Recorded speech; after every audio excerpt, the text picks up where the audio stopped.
बिस्मिल्लाहिर्रहमानिर्रहीम।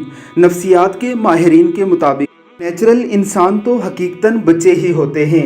बड़े होने पर या तो वो आर्टिफिशियल हो जाते हैं या फॉर्मल बनकर अपने इर्द गिर्द फॉर्मेलिटीज़ पैदा कर लेते हैं और ख़ुद अपने हाथों से अपने नेचुरल इंसान होने के गले को घोंट देते हैं।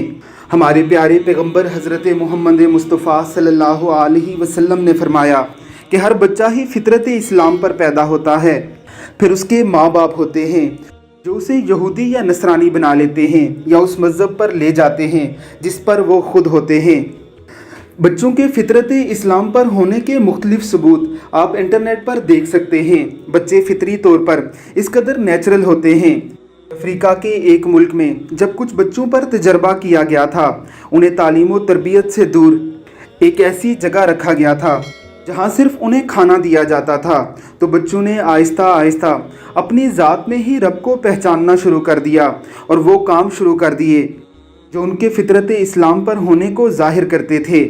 ज़रा देखिए इस मासूम नन्हे बच्चे को, इसे ये भी सेंस नहीं है कि कुरान करीम किसे कहते हैं, और अमूमन देखा भी गया है कि बच्चे मोबाइल एडिक्ट होते हैं। इस बच्चे के सामने कुरान करीम भी रखा जाता है और मोबाइल भी सामने किया जाता है।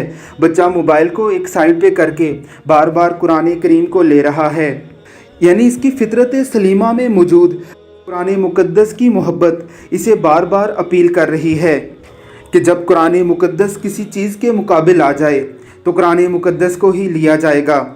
इस तरह की बेशुमार वीडियोज़ इंटरनेट पर मौजूद हैं जहां बच्चों को एक तरफ कुरान करीम दिया जाता है और दूसरे हाथ से मोबाइल देकर आजमाया जाता है। बच्चे हमेशा कुरान करीम को उठाकर फितरत सलीमा की गवाही को लोगों पर आश्कार कर देते हैं। अल्लाह हमें भी अपने बच्चों की इस्लामी तरबियत करने की तौफीक अता फरमाए। आमीन सुम आमीन।